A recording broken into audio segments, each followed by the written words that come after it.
Handa na ba kayo? Yes! Sisimulan na nga natin.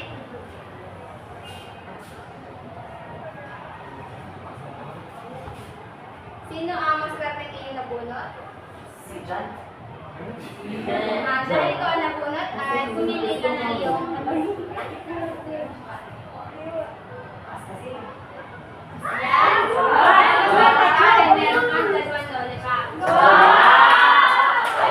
Pumangkin kapag kumain sa oras ng klase. Yun! Sabi na ako na rin yan. Ano ang dalawa? Julie ako. Julie.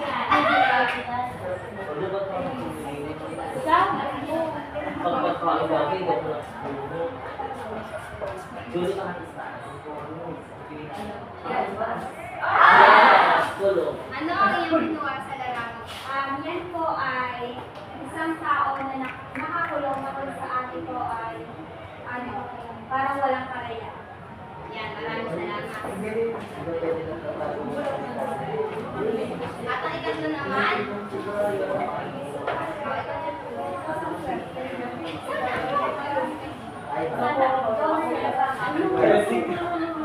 John!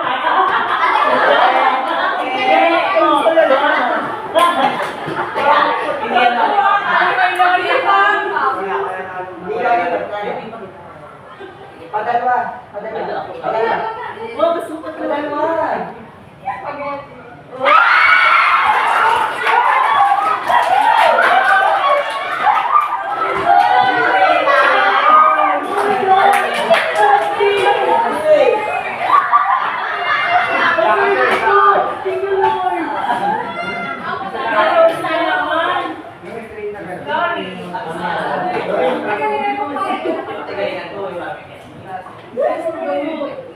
Yan, tulong ka.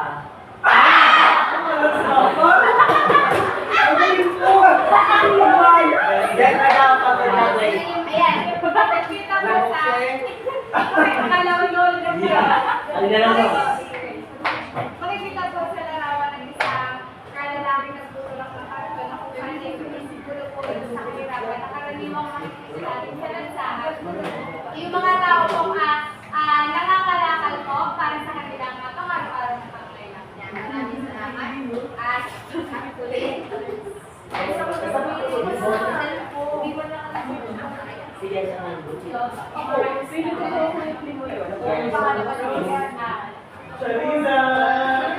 Charissa, may pagsasabi. Sarisa ng boy na yan. Charissa, nasa mga po na. Nasa taas. Yan. Wala yan. Wala.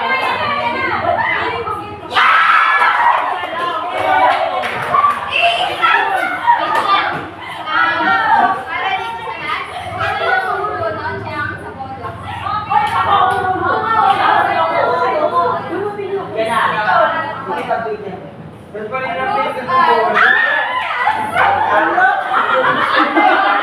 Ay, wala. Ay, wala. Go, research body. Go.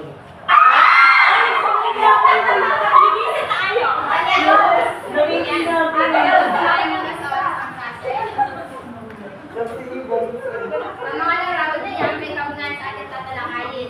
Ngunit bago natin alamin ang istorya sa likod ng ating tatalakayin, ay meron akong isang katanungan sa inyo. Bakit kailangan natin magpatuloy sa buhay sa kabila ng mga pagsubok natin naranasan? Yun. Yan. Bakit kailangan natin magpatuloy sa buhay sa kabila ng mga pagsubok natin naranasan? Because naniniwala ako na ang mga pagsubok na yan ay yung mga challenges. Diyan tayo sinusubok ng Panginoon natin kung gaano nga ba tayo kalakas. Siguro yung mga pagsubok na yan ay, yan yung mga sumusubok sa atin. Ngunit kailangan natin magpatuloy sa kabila ng mga pagsubok. Sapagkat dahil meron tayong mga pangarap, dahil meron tayong mga inaasam na mga kailangan natin ito pali sa ating sarili, sa ating pamilya, sa ibang tao na niniwala sa atin. Ayan, maraming salamat. Aaron? So, yung mga pagsubok na ating mga naranasan, part siya ng pagtatagumpay na ating mga ating. Kasi sa pamamagitan ng pagsubok, ito yung nagpapatatag sa ating bilang. Maraming salamat. Sino ba ang nasa? Naniniwala din ako sa kasabihan, na if there's someone in this world who can push you and uplift you to your dreams, it is yourself. So kung hindi natin pagkakatiwalaan ng ating sarili, walang magpupush atin at hindi natin makakamit ng mga pangarap at gusto natin mabot sa buhay. Maraming salamat. Ang tanong na yan ay may kaugnayan sa ating talakayan. At bago tayo dumako sa formal natin talakayan, ay atin munang sipatin ang layunin na dapat matamo pagkatapos ng aralin.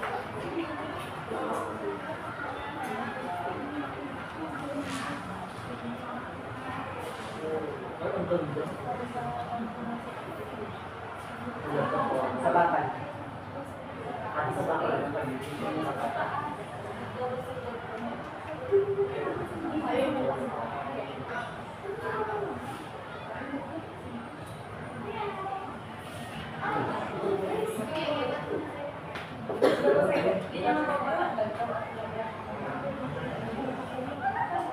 Bagay tayo dito sa bakal.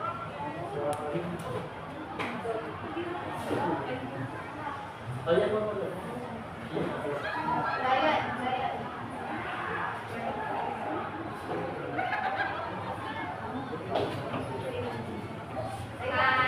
Konting hintay lang po dahil nagkaroon po ng problema sa ating visual. Pasensya na po.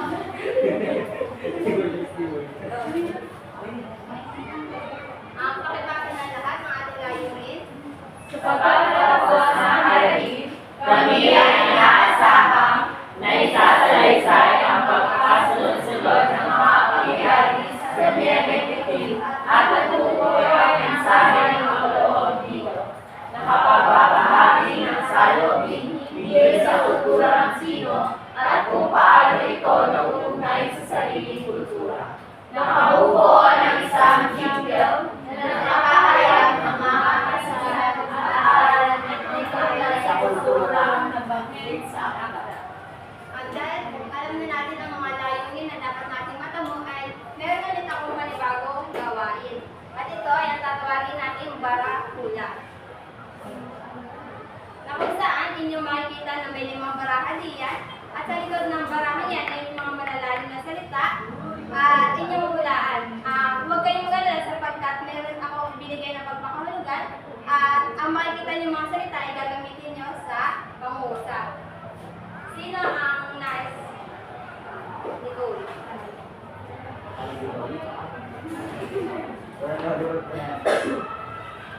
Yan, basahin mo na.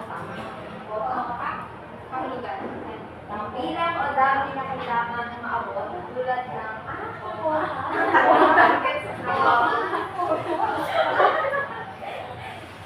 Kota. Tignan natin kung tama ang sagutan niya. Mabusay.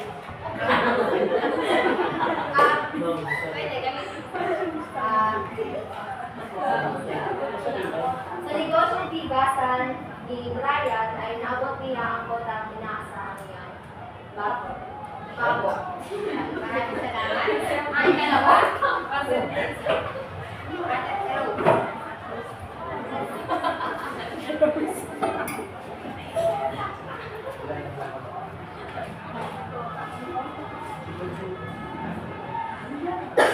Sa mabilis na pag-ikot ng tubig, aking alipagod, usok na nanimig ang mga kasala sa mga bagay sa paligid. Alin kayo? Alin po yun? Tignan natin. Pahusay. Gamitin mo ito sa pangungusap.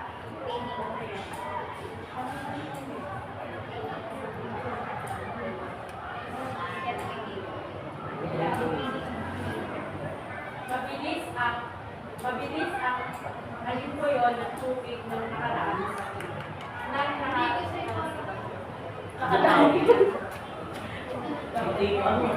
Ikatlo ay ba?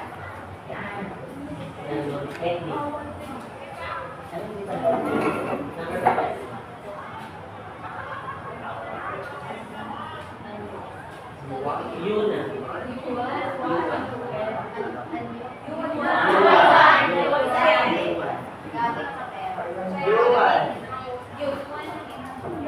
Ang isang layuhan ay nag-withdraw ng kanilang yuwan sa kanilang bansa. Maraming salamat. Ang mga salitang iyan ay inyong nakasalubong ang tunay na binasang kwento. Pero bago yan, ang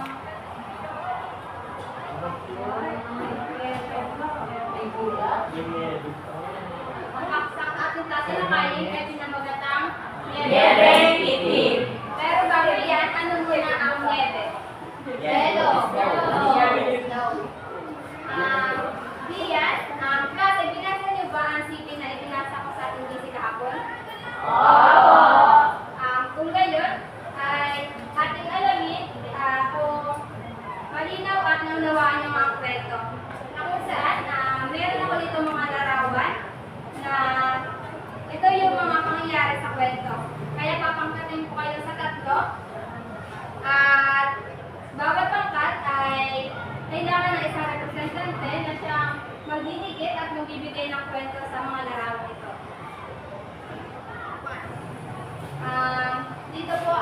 Dito ang pangkat isa, pangkat dalawa at pangkat tatlo. At ito ang mga larawan.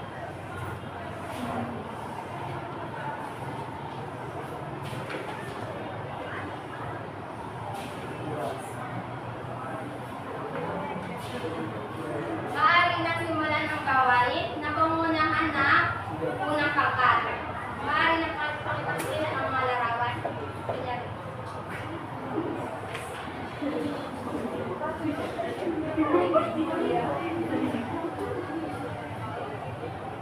Susundan ang pangalawang grupo.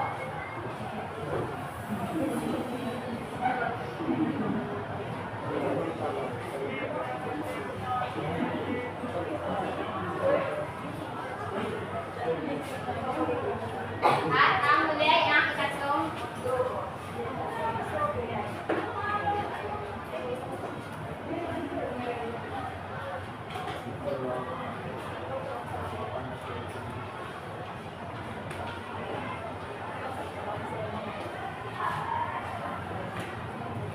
Batid ko na inyong binasa ang kwento, kaya naman ay bago tayo lumako sa ating mga katanungan, ano muna ang tema at ang aral o mensahe na nais ikabatid ng mayagda sa mga mamabasa.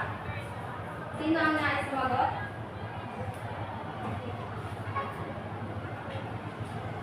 Ayan, maraming salamat. Dahil iyong naunawaan ng kwento ay narito pa ang mga sumusunod na katanungan. Pakibasa. Sino ang mga tauhan sa kwento? Ano ang pamamarang hapon na nananatiling buwan? At paano niya ito hinarap? Bakit nais ni Likwan na makagawa ng tindahan ng tulas? At ano ang simbolismo nito sa kanyang buhay? Ano ang mga tradisyon at obligasyon sa kwento na maaaring natin linambing sa mga katulad na aspeto sa kulturang Pilipino?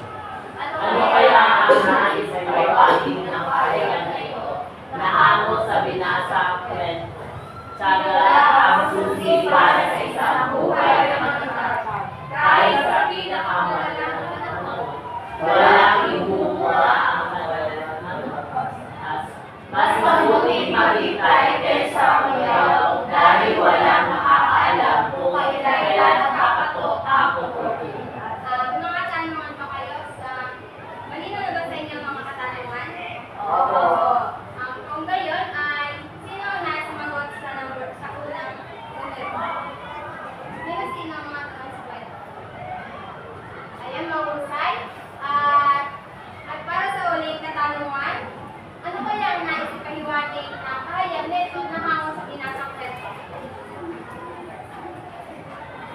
Maraming salamat sa inyong pagbabahagi. At bilang pagpapatuloy, dahil alam ko na nanawaan niyo ang kwento, ay bigyan ang bawat bangkat ng Jollibee Club. Kasi tayo ang lahat.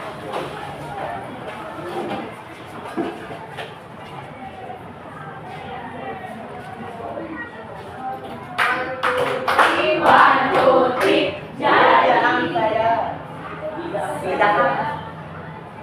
Maaaring na magsuko. Dahil batid ko na kayo nanawaan niyo ang kwento na ating sinalakay, ay meron ulit akong pangkatang gawain. At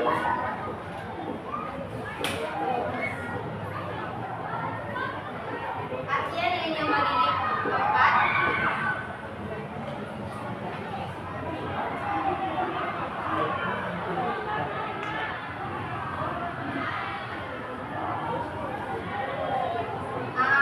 Dito sa pangkatang gawain, kailangan yung buo ng tigil tungkol sa mga na nagpapahayag ng mga karanasan at aral na may kaugnayan sa kultura na banggit sa akda.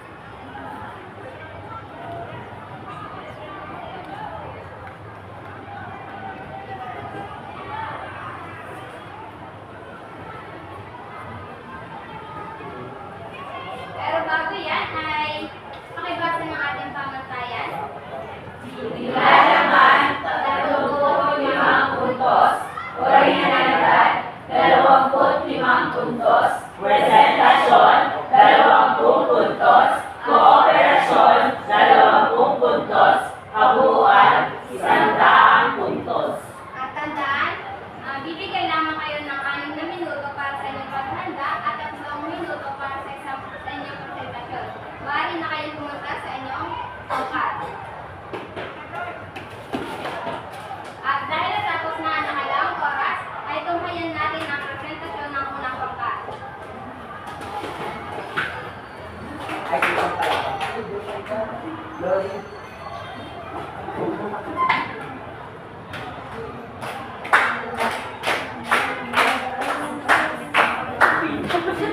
Magaling, tunay na pinakita na unang pangkat ng kanilang kahusayan. Ang sumunod naman ay ang ikalawang pangkat.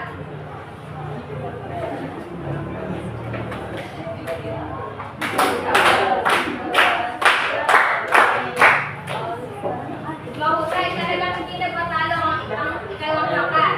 Ngayon naman ay tunghayan natin ang presentasyon ng ikatlong pangkat.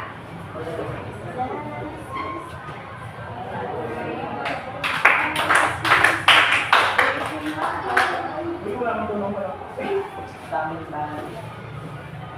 Maraming salamat sa inyong pakikilalahok. At bilang pagbibigay sa inyo naging puntos, ang unang pangkat ay binibigyan ko ng 87 puntos.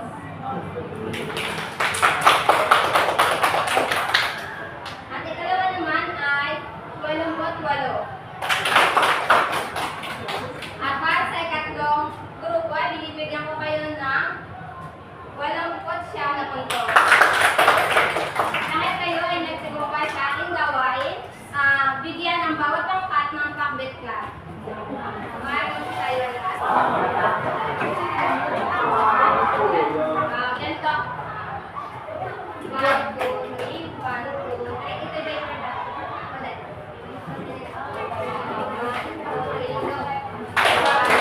1, 2, 3. Panapa!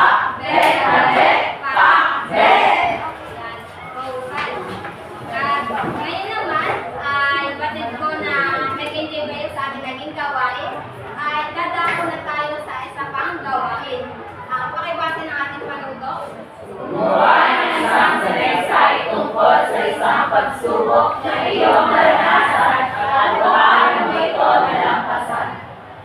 Mangyari kumuha kayo ng kalahating bahagi ng papel at bibigyan ko lamang kayo ng 3 minuto para sa inyong pagsasagot.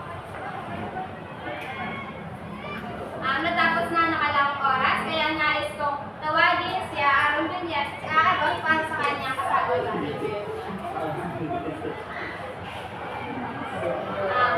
Maraming salamat. Bigyan siya ng 3 bagsak. Bago natin tapusin ang ating talakayan, ano nga muli ang ating pinag-aralan? Maraming salamat. At ating balikan yung naging katanungan natin kanina. Bakit kailangan natin magpatuloy sa buhay sa kabila ng mga pagsubok na ating nararanasan? Yulit. Dahil ang pagsubok na magpapakita sa atin, harapin ulit at makatulog. Maraming salamat. At batid ko na inyo nang nanuwaan ay dadako na tayo muli sa ating panghuling gawa.